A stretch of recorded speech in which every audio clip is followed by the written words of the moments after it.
$50,000 in custom midnight blue paint peeled away like dead skin. Vivian didn't flinch at the grinding screech of metal on metal. She didn't scream.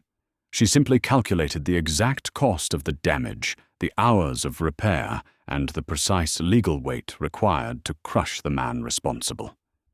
He stepped out of his rusted station wagon, clutching a battered steering wheel cover, looking like a man who had already lost everything. He was about to lose more. Silence was an expensive commodity, and Vivian Croft paid a premium for it. The interior of her custom sedan was a soundproof vault, smelling faintly of rich vegetable-tanned leather and the bitter espresso she nursed in a ceramic travel mug. Outside the tinted glass, the chaotic sprawl of the city was muted to a dull underwater hum. She was drafting an email to her board of directors, her thumbs flying across her phone screen with mechanical precision. She demanded ruthlessness. She demanded a 20% reduction in overhead by quarter's end. Then came the jolt. It wasn't a catastrophic impact, but it was violent enough to snap her forward. The seatbelt locked, biting sharply into her collarbone. A single drop of dark espresso leaped from the lip of her mug landing, like a permanent stain on the pristine cuff of her white silk blouse. The silence shattered. The ugly, scraping scream of steel tearing into aluminum vibrated through the floorboards, traveling up her tailored trousers and into her teeth.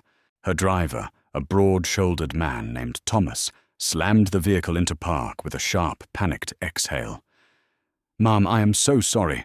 He drifted right into our lane." Vivian didn't look at the stain on her cuff. She didn't check herself for injuries. She simply lowered her phone and looked out the window. The offending vehicle was a beige 1998 sedan, heavily oxidized by years of sun damage. The rear bumper was held together by faded strips of duct tape, and a spiderweb crack decorated the right side of the windshield. It had merged directly into the rear quarter panel of her car, digging a deep, jagged trench through the flawless, midnight blue exterior. "Stay here," Vivian instructed. Her voice was flat, devoid of the adrenaline that usually accompanied car accidents. She pushed the heavy door open and stepped out into the sweltering afternoon heat. The immediate smell of the street-hot asphalt exhaust fumes and the sharp metallic tang of ruptured paint hit her nostrils. The humidity was oppressive, instantly clinging to her skin. Vivian ignored it, walking around to the rear of the vehicle to inspect the damage. It was worse than she thought. The metal was crumpled inward, exposing the ugly grey primer beneath. A heavy rusted door creaked open behind her. "God. Oh God, I'm sorry." Vivian turned slowly. The man standing by the beige sedan looked exactly like the kind of person who drove a beige sedan. He was tall, but his posture was hunched, carrying a heavy invisible weight. He wore a faded flannel shirt, the elbows worn thin, and denim pants stained with something dark engine grease or roof tar. His boots were scuffed to the steel toe, but it was his hands that caught her attention. They were wrapped tightly around the edge of his open car door knuckles, white. They were terribly scarred, the skin thick and shiny with old burn tissue, moving with a stiffness that suggested chronic pain. He didn't smell like fear. He smelled like cheap laundry detergent, stale coffee, and exhaustion. "I didn't see you," the man said, his voice raspy. He reached into his back pocket, pulling out a cracked leather wallet. "The sun caught the mirror and I didn't see you. The retail cost of this vehicle is roughly $400,000, Vivian said, her tone conversational, almost polite. She didn't raise her voice over the roar of passing traffic. The paint alone is a custom formulation that requires a specialized shop to match. You have caused at least $30,000 in damage." The man stopped fumbling with his wallet. He looked up at her. His eyes were pale blue, deeply lined at the corners and completely devoid of hope. There was no anger in him, No defensiveness, just a hollow, echoing fatigue. "I have insurance," he muttered, though he sounded like he didn't quite believe it himself. He finally extracted a crumpled piece of paper. Vivian didn't take it. She looked past him through the smudged, unwashed window of his car. Sitting in the back seat, strapped into a booster seat that looked far too small for her, was a little girl. She couldn't have been older than 6. She wore a faded yellow dress, and a pair of thick, pink-rimmed glasses rested crookedly on her nose. The girl was staring wide-eyed at Vivian, clutching a severely worn stuffed rabbit. Vivian felt a fleeting, microscopic twitch of something in her chest. She crushed it instantly. Empathy was a luxury she couldn't afford in the boardroom, and she certainly wouldn't afford it on the street. "Thomas!" Vivian called out without turning around. Her driver had stepped out and was standing nervously by the hood.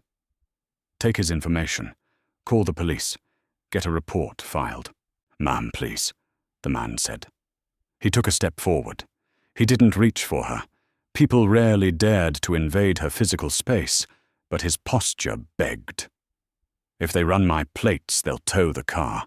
The registration it's a few weeks behind. I just need to get my daughter home."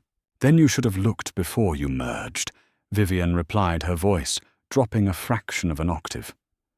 "Actions have consequences. You damaged my property through negligence. I will expect your insurance to cover the full cost. If they dispute it, I will sue you for the remainder. If you do not have the capital, I will garnish your wages." She reached into her designer handbag, pulling out a thick, matte black card with silver embossed lettering. She held it out to him. "My attorney's contact information. Do not attempt to contact me directly." The man looked at the card. He didn't take it immediately. He looked from her perfectly manicured hand up to her cold, unyielding face. For a brief second, the exhaustion in his eyes shifted into something else. It wasn't anger. It was pity. He was looking at her, a billionaire standing in a bespoke suit next to a luxury car, and he felt sorry for her. That look felt like a physical slap. He slowly reached out and took the card. His scarred fingers brushed against the thick cardstock. "I don't have anything left for you to take, ma'am," he said, quietly. "We'll see," Vivian said. She turned on her heel, the sharp click of her stilettos echoing against the pavement, and got back into the quiet, air-conditioned vault of her car. 2 weeks later, the air inside Vivian's corner office was chilled to precisely 68 degrees. It was a sterile, beautiful environment. Floor-to-ceiling glass overlooked the jagged skyline, reducing the millions of lives below to a silent, geometric grid. The desk was a massive slab of reclaimed black walnut. There were no photographs, no personal effects. Only a high-end laptop, a silver pen, and an expensive, untouched cup of green tea. Vivian sat in her ergonomic chair, rubbing the bridge of her nose. The friction of the day was catching up to her. The merger with a rival tech firm was stalling, entangled in antitrust regulations. She had slept perhaps 4 hours in the last 3 days. The heavy glass door swung open with a soft hiss of displaced air. Gregory Hayes walked in. Gregory was her chief legal counsel, a man who wore $7,000 suits and smelled aggressively of bergamot and aggressive ambition. He thrived on conflict. "I have the weekly litigation summary," Gregory said, dropping a leather-bound folder onto the black walnut desk. It landed with a heavy, satisfying thud. "We crushed the patent dispute. They settled for 20 cents on the dollar." "Good," Vivian said, not opening her eyes. "What else?" "The auto collision from the 14th. Vivian opened her eyes. The memory of the rusted beige sedan and the smell of hot asphalt rushed back to her, accompanied by a sharp spike of irritation. "And," Gregory chuckled a dry, humorless sound. He flipped the folder open. "Just as we suspected. His insurance was bare minimum liability, and the policy lapsed 3 months ago for non-payment. He is completely uncovered. The police report confirms he was entirely at fault. He was cited for an illegal lane change and driving an unregistered vehicle. So we proceed with the civil suit, Vivian said. It wasn't a question. Gregory hesitated, shifting his weight. Vivian, the man's name is Abram Wells. We ran the standard asset check to see what we could attach a lien to.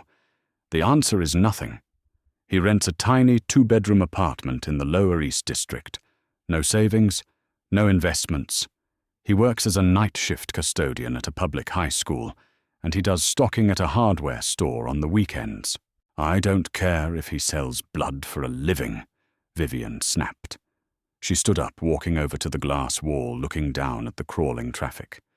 He caused $34,000 in damage to the vehicle.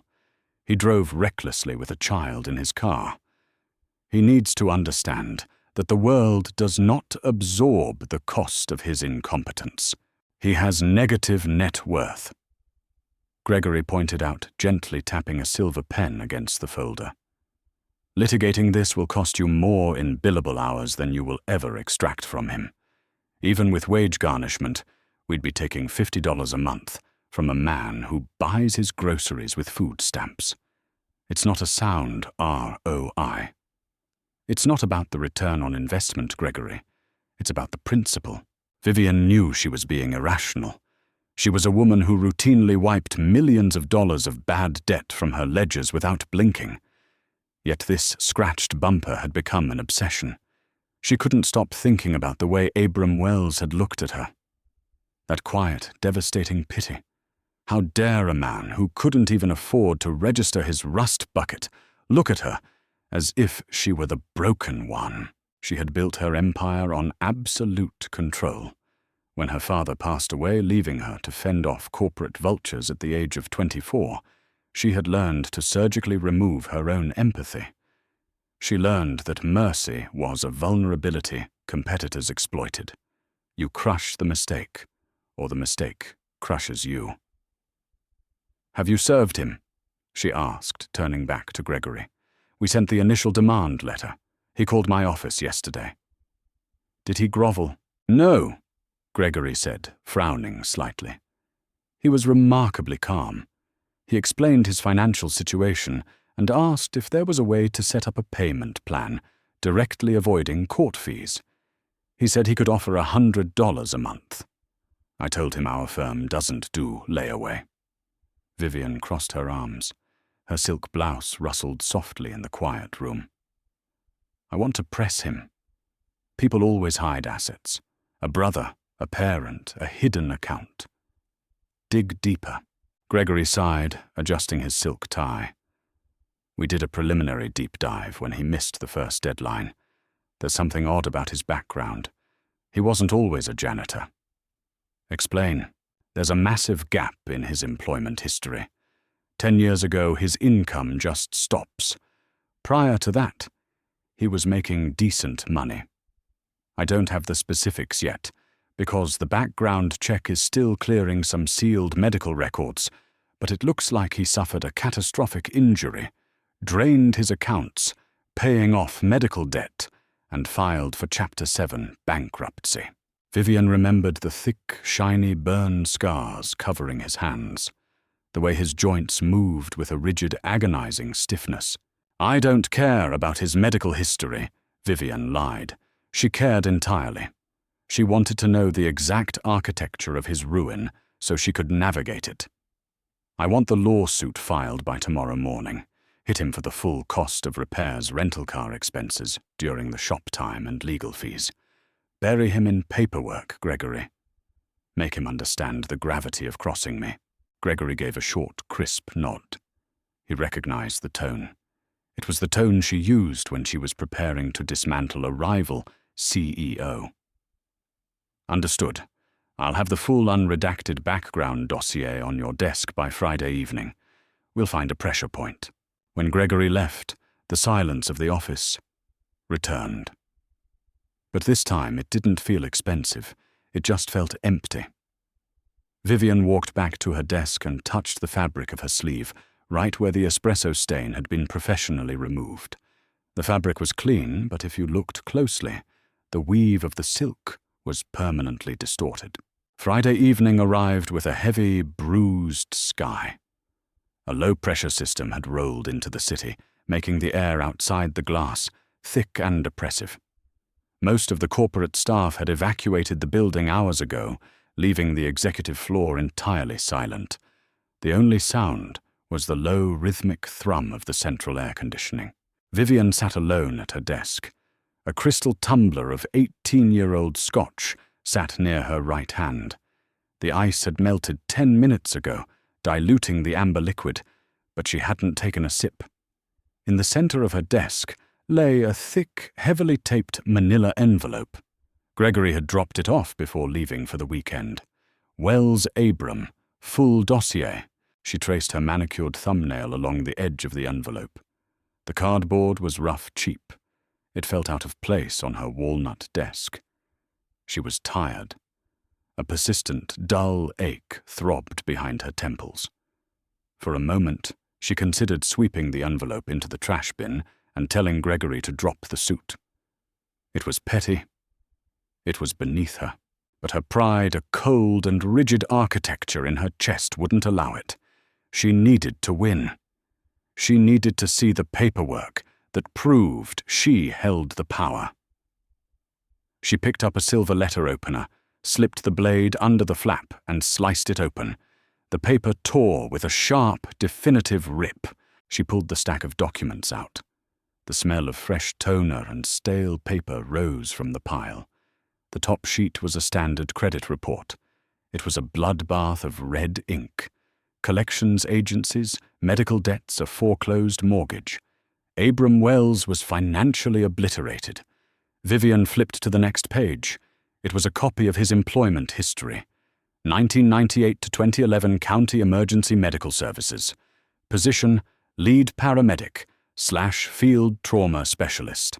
Vivian stopped. Her finger hovered over the text. A paramedic. He wasn't a manual laborer. He had been a trauma specialist. She turned the page faster, her heart rate picking up a fraction of a beat. She didn't know why, but a strange, icy knot was forming in her stomach. The next few pages were copies of medical discharge papers and newspaper clippings from local archives. The photocopies were grainy, the black and white images stark and gritty. She read the headline of a small-town paper, dated October 15th, 2011. Local paramedic suffers career ending, burns in highway rescue. Vivian's breath caught in her throat. The date, October 15th, 2011. 15 years ago. She stared at the date until the numbers began to blur. The sterile smell of her office seemed to vanish, suddenly replaced by a phantom scent that had haunted her nightmares for a decade and a half. The choking, acrid stench of burning rubber. The metallic copper smell of blood. The suffocating heat of a gasoline fire. Her hand trembled slightly as she pulled the clipping closer. Abram Wells, 32, a lead paramedic for the county, is recovering in the burn unit today after a heroic rescue on Interstate 9. First responders arrived at the scene of a catastrophic multi-vehicle collision involving a commercial freight truck and a luxury sedan. The sedan was pinned beneath the trailer and had ignited. With the fire department still minutes away, Wells realized the passenger side of the vehicle was structurally compromised, and the occupant was trapped. Disregarding his own safety and lacking heavy fire retardant gear, Wells reached into the burning wreckage. He used his bare hands to pry the warped metal of the passenger door back far enough to extract the sole survivor, a teenage girl. Wells suffered third-degree burns to his hands and forearms, as well as severe lacerations and a fractured radius. Doctors state that the damage to his nerve endings and tendons is permanent, ending his career in the medical field. Vivian felt the blood drain from her face. The coldness crept up her neck, freezing her jaw. She didn't need to read the rest of the article. She knew what it said. She knew the name of the teenage girl. She knew the name of the driver who had died on impact, her mother. Her left hand moved instinctively to her right shoulder. Beneath the expensive silk of her blouse, beneath the tailored blazer, her skin was marred by a jagged silvery scar where burning debris had melted through her clothes. She closed her eyes. The memory, usually locked away in a dark, airtight box in her mind, violently tore itself open. She remembered the crushing weight of the crushed roof, the screaming, the heat blistering her face. She remembered looking out through the shattered window, seeing the flames licking the hood of the car. She had been trapped by the crumpled dashboard, coughing on toxic black smoke, waiting to die. And then a face. A man in a blue uniform, his face streaked with soot and sweat. He was yelling something, but the roar of the fire drowned it out. He wedged his fingers into the gap of the mangled door. She remembered the horrifying sound of his skin sizzling against the superheated metal. She remembered him screaming in agony, but he didn't let go. He pulled his muscles, tearing his bones, groaning, until the metal buckled, and the door gave way. He had dragged her out onto the wet asphalt just seconds before. The fuel tank ruptured, shielding her body with his own as the shockwave washed over them. She opened her eyes, staring at the grainy photograph in the file. It was a picture of Abram Wells in his hospital bed.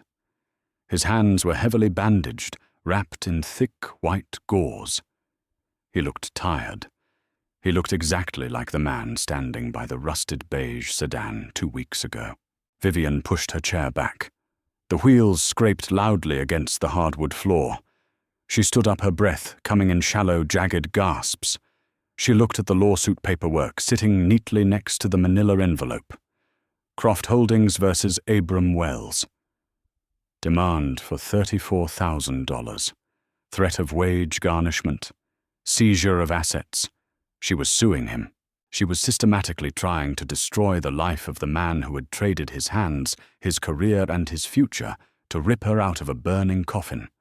The man who was now cleaning toilets on the night shift because his hands were too ruined to hold a scalpel or start an IV.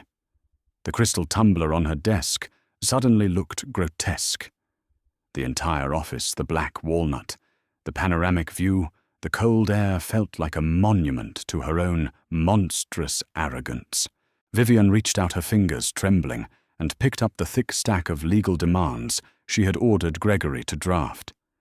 The heavy premium paper felt slick against her skin. She stared at her own signature at the bottom of the authorization form, written in sharp, aggressive black ink. She had looked at him on the street, looked at his scarred hands, and felt nothing but disdain for his poverty. She had looked at the little girl in the back seat and threatened to take the food from her plate. A sudden, violent wave of nausea hit her. Vivian dropped the papers as if they were laced with poison, backing away from the desk. The silence of the office was no longer an expensive comfort.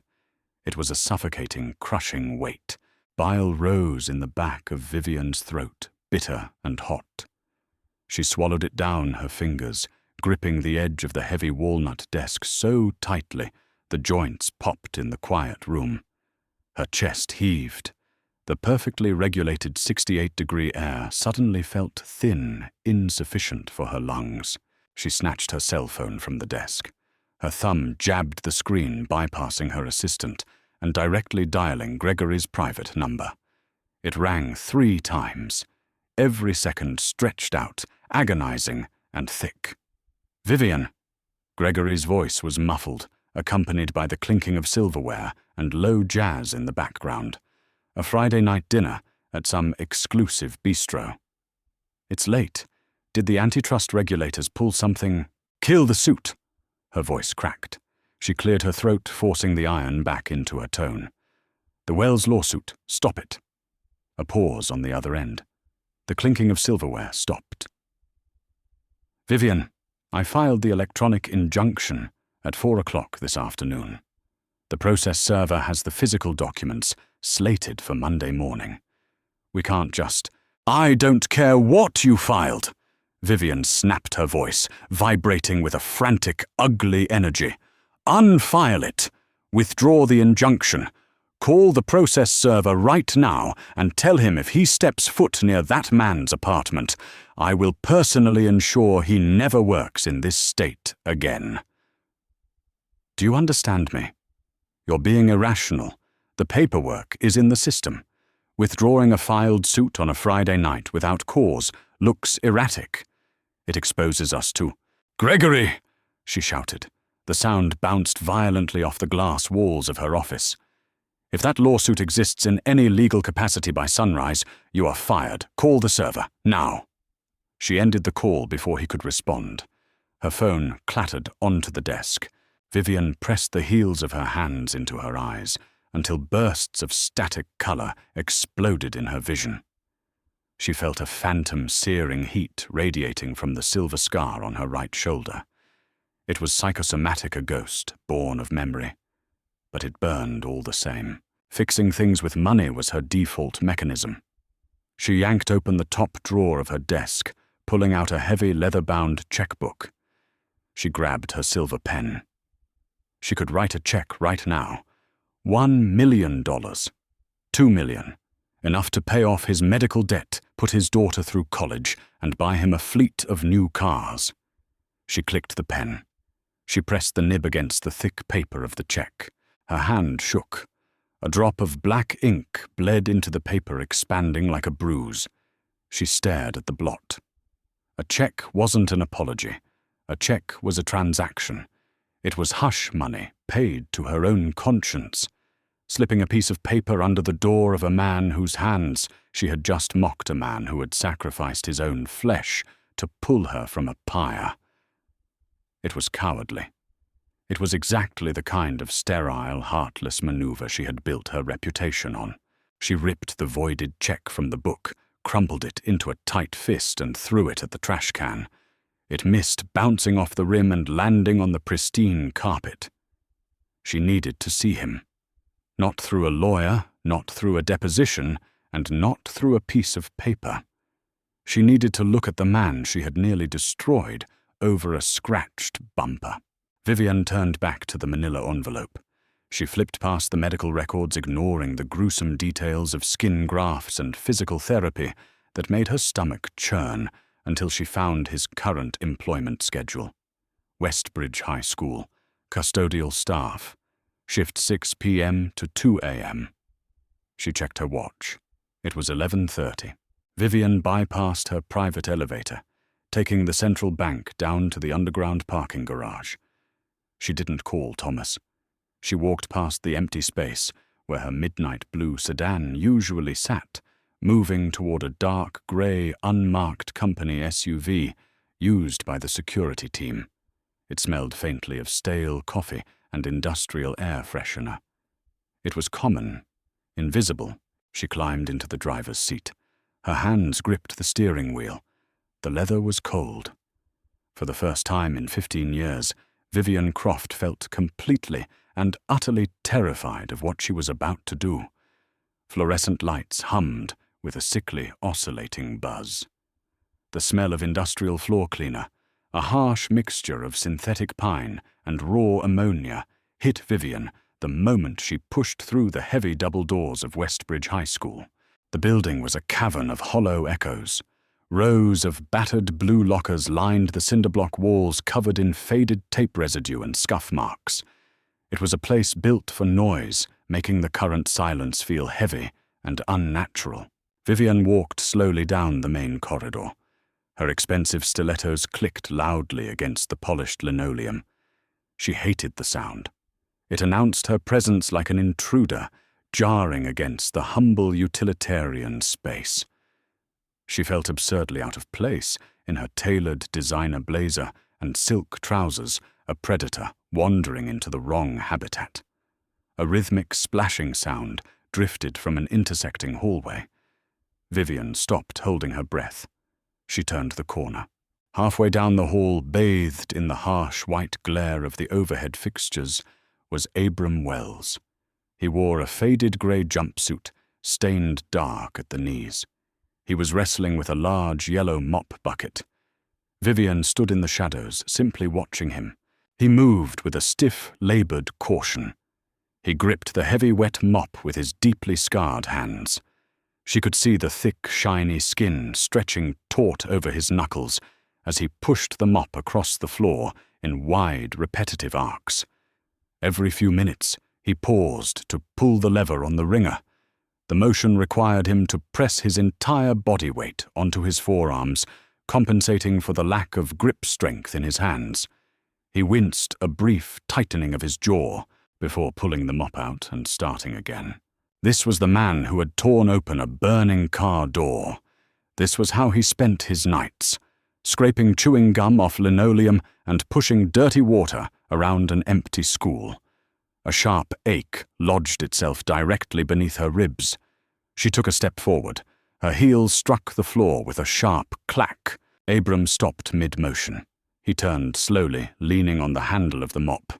The exhaustion in his posture was absolute.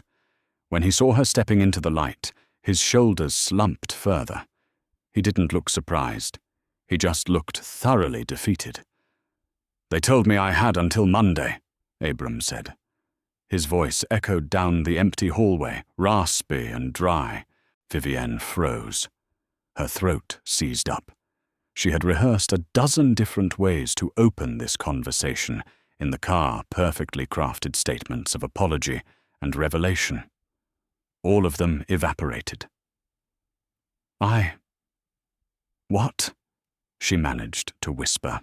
"The process server," Abram said, reaching up to wipe a bead of sweat from his forehead with the back of his wrist.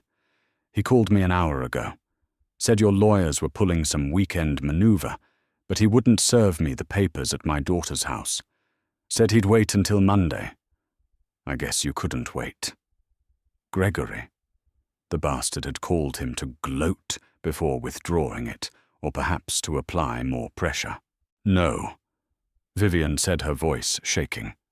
She took another step toward him. The smell of bleach was overpowering. "That's not why I'm here." Abram let go of the mop. It clattered against the side of the plastic bucket.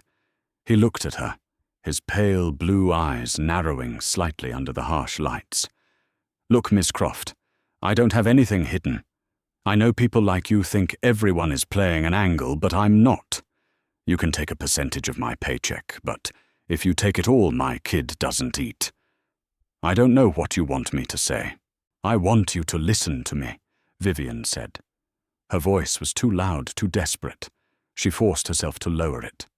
"I killed the lawsuit. 10 minutes ago. It's gone. You won't owe me a dime. Not for the car, not for the lawyers. Nothing." Abram didn't blink. He just stared at her. "Why?" "Because it was a mistake." He let out a short, hollow laugh that held no humor. "Billionaires don't make mistakes, Ms. Croft. They make examples. What's the catch? Did your lawyer realize it costs more to sue me than I'm worth?" "No." Vivian swallowed hard. The truth was sitting right on her tongue, heavy as a stone. "You saved me. You burned for me." But looking at him, looking at the way he stood defensively guarding himself against her, the words felt selfish. She felt that if she told him right now, it would be about alleviating her own crushing guilt, dumping the emotional weight onto a man who was already buckling under his own burdens. She looked down at his hands, resting against his thighs. "I read your file," she said softly, unable to meet his eyes. "The background check." Abram's posture went completely rigid. The weary resignation vanished, replaced by a sudden, protective tension. "My file. You were a paramedic. That was a long time ago." His voice turned cold. It was the tone of a man defending a graveyard. "It has nothing to do with a scratched bumper. It has everything to do with it," Vivian pleaded, stepping closer. She could see the grey hairs at his temples, the deep lines etched around his mouth by years of chronic pain. I saw the medical records, Abram. I saw what happened on Interstate 9. Abram took a step back, putting the mop bucket between them. Stop. You lost your career because you pulled someone out of a fire. I said stop! Abram barked, his voice, suddenly sharp, echoing violently off the metal lockers. His chest was rising and falling rapidly. He wasn't looking at her like a victim anymore. He was looking at her like she had just kicked open the door to a room he kept permanently locked. Why are you doing this? He asked, his voice cracking, dropping back down to a raw whisper. You win, okay? You have the money. You have the power. You can crush me. But you do not get to come down here to where I work and dissect my life for your own amusement. You don't get to parade my failures in front of me. It wasn't a failure, Vivian yelled back, the polished facade of the CEO entirely stripped away. You saved her. I lost everything, Abram roared, slamming his scarred fist onto the top of the plastic bucket. Dirty water sloshed over the sides, pooling on the floor. He didn't seem to notice the pain in his hand. He glared at her, his eyes shining with unshed, furious tears. I saved one girl, and I lost my ability to provide for my own. My wife left because she couldn't handle the medical debt. I can't even open a jar of peanut butter for my daughter without my hands locking up. So don't stand there in your $4,000 suit and tell me about my heroism. Heroism doesn't pay the rent. Vivian stood frozen. The silence rushed back into the hallway, suffocating and thick, broken only by the drip of dirty water falling from the bucket to the linoleum floor. She looked at his chest, rising and falling in ragged breaths. She had come here expecting a cathartic release. She had expected to reveal her identity and find some sort of closure. But reality wasn't a corporate merger. It was messy and painful and deeply unfair. He didn't want a tearful reunion. He wanted to survive. I'm sorry, Vivian whispered. It was a foreign word in her mouth. She hadn't apologized to anyone in a decade. I'm so sorry. Abram picked up the mop handle. He turned his back to her, dipping the mop back into the murky water. The exit is down the hall, Ms. Croft. I have to finish this floor before 2. Morning arrived without permission. Sunlight crawled across the black walnut desk, illuminating tiny particles suspended in the rigidly conditioned air.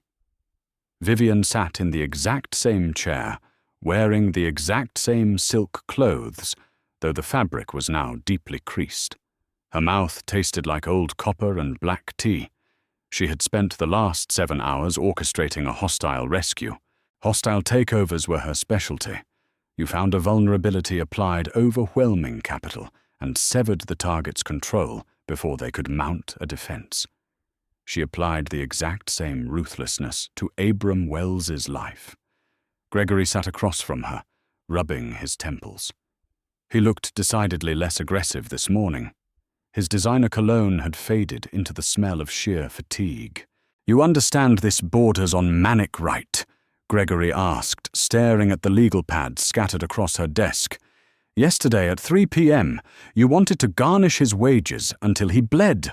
Today at 6 a.m., you want to buy a bundled portfolio of distressed medical debt from a third-party collection agency, just to isolate his specific file and zero it out. Can it be done anonymously? Vivian asked. Her voice was a dry rasp. Through 3 dummy LLCs, yes. But it will cost us nearly $400,000 to buy the entire junk portfolio just to get to his 50 grand. Do it. Gregory sighed, dragging his silver pen across the pad. And this secondary directive, reaching out to Apex Manufacturing, to create a safety and medical compliance director position. It's a legitimate need, Vivian replied smoothly, though her pulse hammered against her collarbone. Our factory floors have unacceptable injury rates. We need someone who understands severe trauma protocols to overhaul the safety guidelines. It's desk work, consulting, no manual labor, no heavy lifting. And the recruiter is specifically headhunting a high school janitor for this corporate director role. The recruiter is headhunting a former lead paramedic with a decade of field trauma experience. Vivian corrected sharply. He is qualified. Pay him $90,000 a year. Full medical benefits.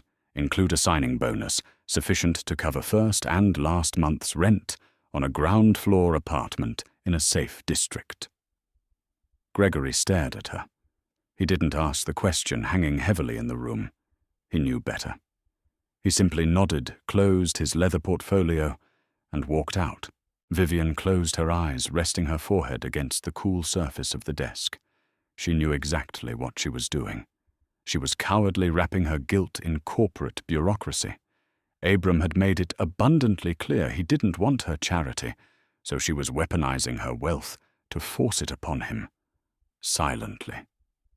2 days later, across the city, coffee splashed over the rim of a chipped ceramic mug, burning Abram's scarred thumb. He hissed, setting the mug down on a Formica countertop that was peeling at the edges. His small apartment smelled of toasted bread and the cheap floral laundry detergent he used for his daughter's clothes. In the living room, which doubled as a dining space, 6-year-old Lily sat on a threadbare rug, carefully feeding a piece of dry cereal to her stuffed rabbit. Abram wiped his thumb on his jeans. His hands ached with a deep, pulsing rhythm this morning, the barometric pressure from an incoming storm aggravating the damaged nerves. He reached into the small pile of mail he had brought up from the lobby box. Most of it was brightly colored junk mail, mixed with the familiar, threatening beige envelopes of collection agencies. He picked up the first beige envelope, expecting the usual demand for his garnished wages. The return address was different. Apex Financial Holdings. He tore the top with his stiff fingers. He pulled out a single sheet of thick, high-quality paper. There was no demand. There was no threat. Dear Mr. Wells, this letter serves as official notice that your outstanding medical debt, totaling $52,410, has been purchased in a portfolio acquisition by Apex Financial Holdings. Upon review, this debt has been classified as uncollectible and has been completely forgiven. Your balance is now $0. No further action is required. Abram stopped breathing. He read the words again. The black ink seemed to float above the paper. Forgiven. 0. His immediate reaction was not relief. It was a cold, sharp spike of absolute terror. The world did not forgive. The world extracted its pound of flesh. He knew this better than anyone. A clerical error, he thought. A sick joke. They were trying to reset the statute of limitations by tricking him into acknowledging it. His flip phone buzzed on the counter, vibrating against the Formica. He picked it up. An unknown number. Hello, Abram Wells, a brisk professional woman's voice asked. My name is Sarah. I'm a corporate recruiter with the Vantage Group. I'm calling regarding an executive placement opportunity we believe you'd be uniquely qualified for. Abram frowned, looking down at his scarred hands. You have the wrong number. I'm a janitor. Not according to the State Medical Board archives, Sarah replied smoothly. We are looking for a safety and medical compliance director for Apex Manufacturing. We need someone with extensive on-the-ground trauma experience to audit their factory safety protocols. It's entirely administrative. $90,000 a year, comprehensive family health coverage. Abram's grip on the phone tightened until his knuckles turned bone white. The name echoed in his head. Apex Manufacturing. The letter on his counter said, Apex Financial Holdings. Who hired you? Abram asked, his voice dropping into a low, dangerous gravel. We represent several parent companies, Mr. Wells. We found your file. Who owns Apex? He demanded. The walls of his tiny kitchen suddenly felt like they were closing in, a brief hesitation on the line. Apex is a subsidiary of Croft Holdings. Abram hung up the phone. He stared at the peeling countertop. The puzzle pieces violently snapped together.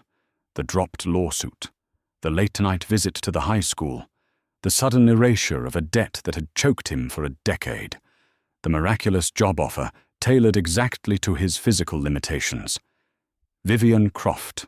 She hadn't listened to a single word he said. She had looked at his life, deemed it a pitiful tragedy, and decided to fix it with her checkbook from the safety of her glass tower. She was playing God with him. Anger, hot and blinding, flared in his chest. It wasn't the dull, persistent anger of poverty. It was the sharp, jagged fury of a man who had just been stripped of the very last thing he owned, his independence. "Daddy!" Lily's small voice broke through the ringing in his ears. She was standing in the doorway of the kitchen, clutching her rabbit, her glasses slightly askew. "Are we going to the park?" Abram looked at his daughter. He looked at the frayed hem of her dress. He could take the job. He could take the money and give her a life she deserved. But if he did, he would be bought and paid for by the woman who had threatened to starve them both over a scratched bumper. He walked over, kneeling awkwardly due to his stiff joints, and gently adjusted Lily's glasses. "Not today, sweetie. I have to go return something to a lady in the city. You're going to stay with Mrs. Gable down the hall for a little bit. Okay." Air conditioning blasted through the brass-trimmed vents of the Croft Holdings lobby, smelling of polished marble and expensive lilies. Abram walked through the revolving glass doors, instantly drawing the eyes of 3 security guards. He looked like a trespasser. He wore his faded denim jacket and scuffed work boots. In his damaged left hand, he gripped the letter from Apex Financial. He didn't stop at the reception desk. He walked straight toward the bank of elevators reserved for executive staff. "Sir, excuse me, sir, you can't be back here." A large guard in a tailored suit intercepted him, placing a firm hand on Abram's chest. Abram didn't flinch. He looked up at the guard. His pale blue eyes were completely dead. "Call Vivian Croft. Tell her Abram Wells is here. If she doesn't let me up, I'm going to start breaking the glass in this lobby until the police arrive, and I will happily tell the local news exactly why." The guard frowned, his hand moving toward the radio on his shoulder. Before he could speak, the receptionist called out, "Wait. Ms. Croft's office just flagged the desk. He has clearance. Send him up." The guard stepped aside, his expression hardening. The elevator ride was silent and fast, leaving his stomach behind as the numbers ticked upward. Abram watched the city shrink away through the glass back of the cab. He felt entirely out of his element, yet fortified by a burning, righteous indignation. The doors chimed open on the 60th floor. Vivian was waiting for him. She stood in the center of her massive office, silhouetted against the panoramic window. She wore a severe black suit, her posture rigid, her hands clasped tightly in front of her. The office was exactly as he imagined, sterile, vast, and devoid of human warmth. Abram walked in. The heavy glass door hissed shut behind him, sealing them in absolute silence. He walked right up to the black walnut desk and threw the crumpled letter onto the wood. It made a pathetic, papery sound. "What is this?" Abram demanded. His voice was remarkably steady, though his scarred hands trembled slightly at his sides. Vivian looked at the letter, then up at him. She swallowed hard. The carefully practiced defenses she used to intimidate board members completely evaporated under his gaze.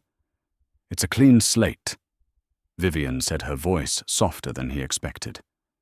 "And the job is real. You are entirely qualified to run safety protocols. I told you I didn't want your money. It's not charity, Abram." She stepped forward, her heels sinking into the plush carpet. "It's compensation. It's what you deserve." "What I deserve?" Abram laughed, a harsh, grating sound. He stepped closer, invading her space. "You don't know anything about what I deserve. You think you can swoop in here, wave your magic wand, and erase 15 years of hell. You think paying off my debt makes you a good person." "I'm not trying to be a good person." Vivian snapped her own temper, finally fracturing. "I'm trying to fix a mistake. I am not a corporate liability for you to write off Ms. Croft," Abram shouted, slamming his hand against the desk. "I am a human being. I bleed, I hurt, and I survive. Every single day I wake up and I survive. I don't need a billionaire pulling my strings to make herself sleep better at night because she felt guilty for being a monster over a car accident. You don't understand," Vivian whispered. Her chest heaved. Her carefully applied composure was shattering, cracking down the middle. "I understand perfectly," Abram sneered, stepping back in disgust. "You looked at the janitor, saw a broken toy, and decided to fix it. Keep your job. Keep your fake forgiveness. I'll declare bankruptcy again before I take a dime from someone who treats people like dirt." He turned on his heel, walking toward the glass door. "Abram, stop." He didn't stop. He reached for the heavy silver handle. "I was the girl in the car."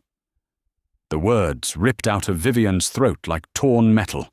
They echoed violently in the silent room, sharp and jagged, hanging in the air like smoke. Abram froze. His hand stopped inches from the door handle. The silence that followed was suffocating. The hum of the city below seemed to completely vanish. Slowly, agonizingly, Abram turned around. The anger in his face had been entirely wiped away, replaced by a pale, breathless shock. His eyes searched her face, mapping the sharp angles of her jaw, the bridge of her nose, looking for a ghost he hadn't seen in 15 years. Vivian was trembling. She reached up to the collar of her silk blouse. With shaking fingers, she undid the top 3 buttons. She pulled the fabric aside, slipping it off her right shoulder. Exposed to the harsh, filtered light of the office was a massive, twisting scar. It was a chaotic web of silvery, melted tissue stretching from her collarbone down to her ribs, a permanent, brutal reminder of superheated metal and burning gasoline. "October 15th, 2011, Vivian said. Tears finally broke free, tracing hot, stinging paths down her immaculate makeup. "Interstate 9. The passenger door was crushed. You burned your hands, pulling me out." Abram stared at the scar. His breath hitched. He looked down at his own ruined hands, then back up at the billionaire CEO standing before him. "It was you," he whispered. 15 years of carefully constructed walls collapsed into dust. Abram did not step forward to embrace her. He didn't offer a gentle word of cinematic comfort. Instead, his knees buckled. He practically fell backward into one of the expensive mid-century modern leather chairs facing her desk. The heavy sigh that escaped his lungs sounded like a tire losing its final pound of pressure. He pressed the heels of his ruined hands into his eye sockets. He sat there shaking his head, letting out a low, humorless sound that scraped against the quiet of the office. Vivian hastily pulled the silk fabric back over her shoulder. Her fingers fumbled with the tiny pearl buttons, suddenly lacking the surgical dexterity she wielded in the boardroom. She felt violently exposed, stripped of her armor. The air conditioning, previously a shield against the oppressive city heat, now just felt biting and hollow. "You," Abram muttered, lowering his hands. He looked at her not with awe, but with a profound, terrifying weariness. "All this time. I used to wonder if you made it, if the skin grafts took, if you grew up and went to college, if it was worth it." Vivian stopped buttoning her collar. The words felt like physical blows. "I built an empire," she said, her voice defensively sharp before she could rein it in. "It was a reflex. You built a fortress." Abram corrected bluntly. He leaned forward, gesturing around the sterile, massive room. Look at this place. Look at how you treated people. You threatened to take the food out of a little girl's mouth over paint. Is that what you did with the life I gave you? You just became a bully with a bank account. The accusation landed directly in the center of her chest. It was the absolute truth. She had spent a decade and a half punishing the world for a tragedy no one had caused, insulating herself with money, so she would never be trapped helpless or burned again. She had traded her empathy for armor. I had to be ruthless to survive my father's board. Vivian fired back, though her voice wavered. They smelled blood in the water after the crash. After my mother died. Everyone has ghosts, Vivian, Abram said softly, using her first name for the first time. The sound of it coming from his raspy voice felt startlingly intimate in the massive room. I lost my career. I lost the ability to play catch with my kid. I live in a building where the heating fails every January. But I don't use my pain as an excuse to step on people's throats. He stood up slowly, leaning his weight on his thighs. The faded denim of his jacket smelled like cheap laundry soap and the bitter tang of city bus exhaust. I don't want your debt forgiveness. I don't want a fake job created to massage your conscience. You want to clear your ledger, leave me alone. Let me go back to my mop. That's my life now. I earned it, and I own it. It's not a fake job, Vivian said, stepping out from behind the black walnut desk. She wasn't commanding now, she was pleading. Abram, please. I didn't create the role out of thin air.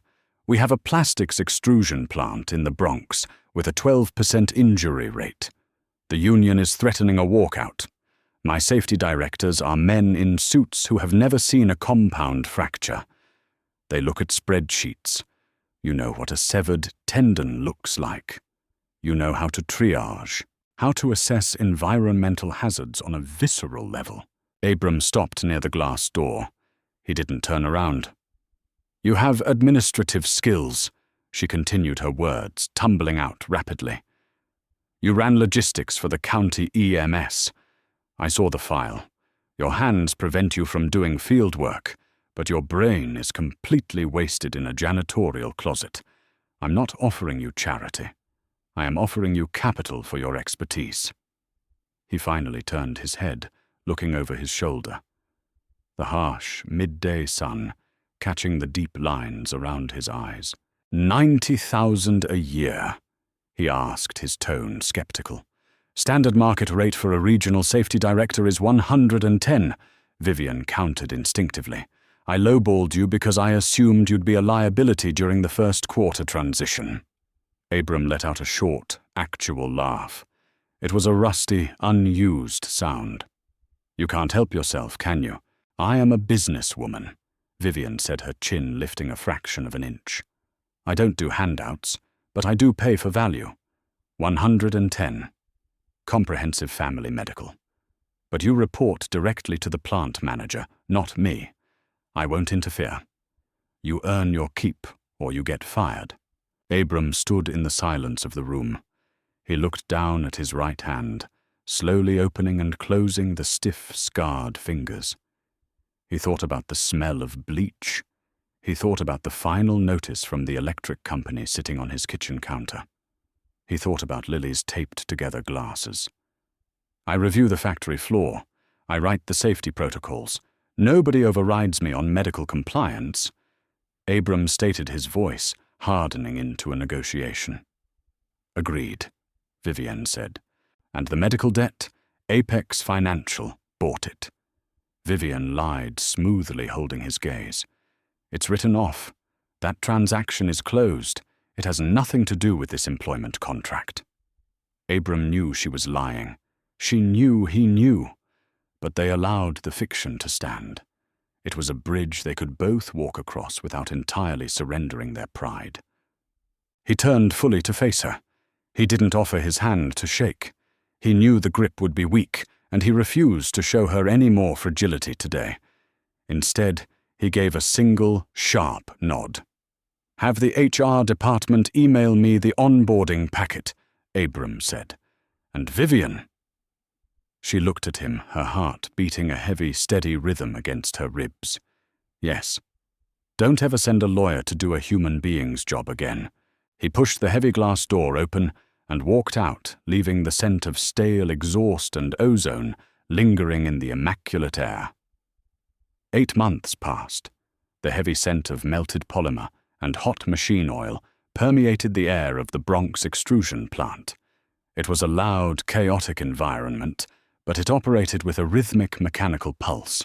Vivian stood on the elevated steel catwalk, wearing a high-visibility yellow vest over her tailored charcoal blazer, a hard hat resting awkwardly on her immaculate hair.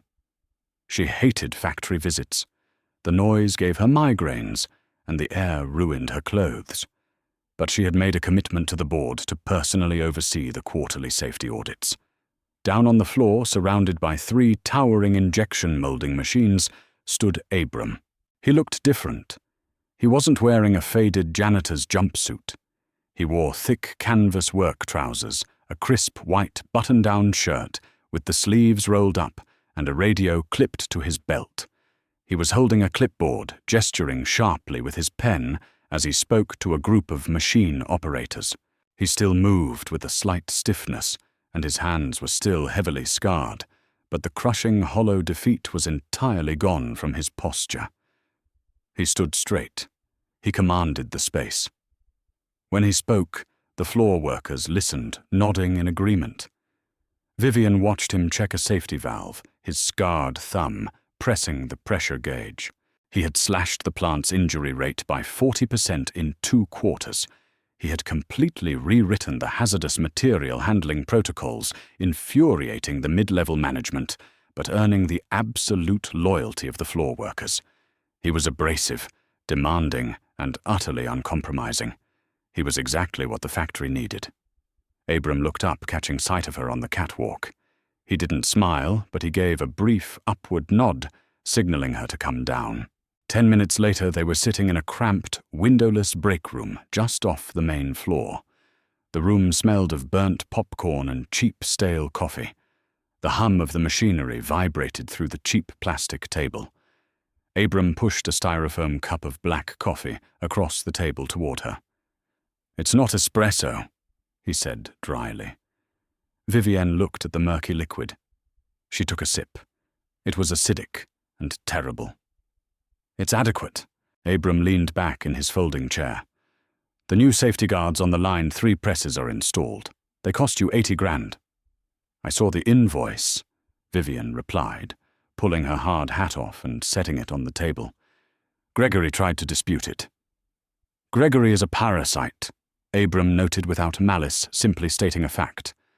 "Tell him if he disputes my requisitions again, I'll bring the OSHA inspectors in for a surprise visit and shut down production for a week."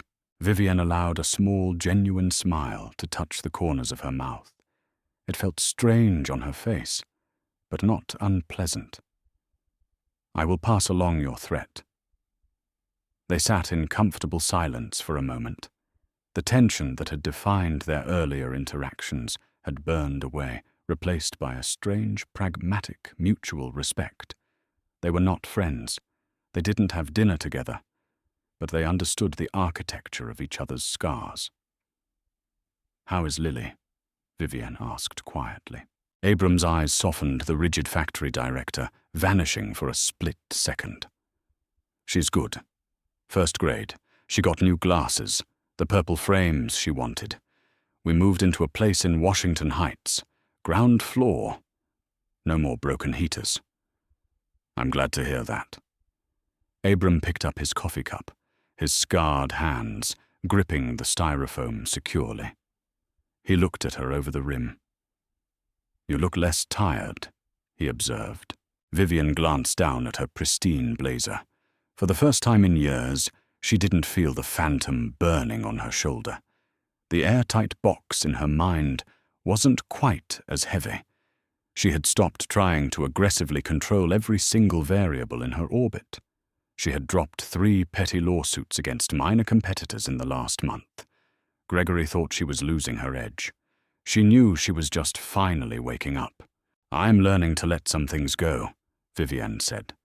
She reached into her pocket and pulled out a small metallic object, placing it gently on the plastic table.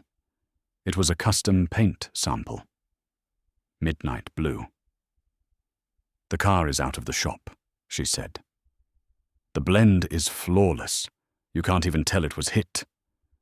Abram looked at the small square of metal. He reached out and touched it, his rough, calloused fingertip tracing the smooth, expensive gloss. "I still think it's a ridiculous color for a car," he said. "And I still think you should have looked before you merged," Vivienne replied, her tone completely deadpan. Abram laughed. It was a warm, resonant sound that filled the small break room, drowning out the mechanical roar of the factory floor outside. Vivienne found herself laughing with him, the sound clumsy and unpracticed, but entirely real. They sat there drinking terrible coffee, 2 survivors who had finally found a way to balance the ledger. Stories like Abram and Vivienne's remind us that the people we casually dismiss on the street might be carrying the weight of the world, or even the ghosts of our own past. True power isn't about using your wealth or status to crush the weak. It's about having the humility to recognize your mistakes and the strength to heal the wounds you've ignored. If this story moved you, please hit that like button. Share it with someone who needs a reminder about the power of empathy. And subscribe to the channel for more deeply human gripping stories. Drop a comment below. What would you do if you were in Vivienne's shoes?